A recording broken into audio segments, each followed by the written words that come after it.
Hello friends, welcome back to my बड जब info YouTube channel. आशा खालामो नायगिरि लोगोफोरा गासैबो मोजां दं होननानै। आं दायो नोंथांमोननि गेजेराव मोनसे जोबोर मोजां आपडेट लाना फैलायबाय लोगोफोर। बेनो जाहैबाय NHM नि आन्डारावहाय वाक-इन इन्टारभिउ जागोन आरो बेवहाय टटेल भेकेन्सिया दङ 30 दङ। दानिया बेखौ एप्लाइ खालामनो थाखाय नोंथांमोना बेसेबां क्वालिफिकेसन थानांगोन आरो बिनि इन्टारभिउआ माब्ला जागोन आं गासैखौबो भिडिअनि गेजेरजों होलांगासिनो दङ। थ' बिनि गेजेरावनो नोंथांमोना जुदि चेनेलाव सोरबाफोर गोदानै फैदोंमोनब्ला चेनेलखौ साबस्क्राइब खालामबानो जाबाय आरो लोगोसे लाइक खालामबानो जाबाय। दानिया फै जों नायदिनि लोगोफोर अफिसियेल नटिसखौ बेवहाय। दा बेवहाय नोंथांमोना नुनो मोन्दों बे जाहैबाय NHM नि आन्डारनिफ्राय फैदों। बे फैदोंमोन 18 जुनावसो फैदोंमोन लोगोफोर आरो बेयो जाहैबाय मोनसे कन्ट्रेक्चुएल जब जागोन नोंथांमोननि थाखाय। आरो बिनि पस्टनि नामा जाहैबाय लोगोफोर मेडिकेल अफिसार जागोन। बियो आयुर्वेदिक डिपार्टमेन्टनि जागोन पजिसना।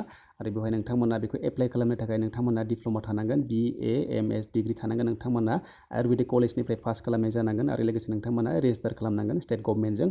आरो नोंथांमोननि बैसोआ जादों बेवहाय 60 इयार्स जानांगोन। थ' नोंथांमोना 60 इयार्ससिमबाबो नोंथांमोना बेवहाय एप्लाइ खालामनो हागोन। आरो बिनि टटेल पस्टआ दं लोगोफोर गासै 30 दङ आरो बेनि दरमाया जागोन नोंथांमोना बेवहाय नुदों 30,500 जागोन। आरो बेखौ नोंथांमोना वाक-इन इन्टारभिउखौ हैनांगोन 25 जुनाव हैनांगोन। नोंथांमोना नैबे एड्रेसाव हैनांगोन अफिस अफ द mission director Saikia commercial complex खृष्टियान बस्ति। थ' नोंथांमोना बेवहाय थांनानै इन्टारभिउखौ हैनांगोन आरो बिनि टाइमिंआ जादों लोगोफोर 11 AM निफ्राय बियो जाजेनगोन। थ' नोंथांमोना बेखौ इन्टारभिउखौ हैनो थाखाय गासैखौबो अरिजिनेल डकुमेन्ट्सखौ लांनांगोन आरो लोगोसे नोंथांमोना सेल्फ एटेस्टेड फट'कपिसआव गासैखौबो होनांगोन। थ' नोंथांमोना बेवहाय थांनो थाखाय नोंथांमोना गाव गावनि पकेटजों थांनांगोन। TAD होनाय जानाय नङा। थ' नोंथांमोना इन्टारभिउ एटेन्ड खालामबा।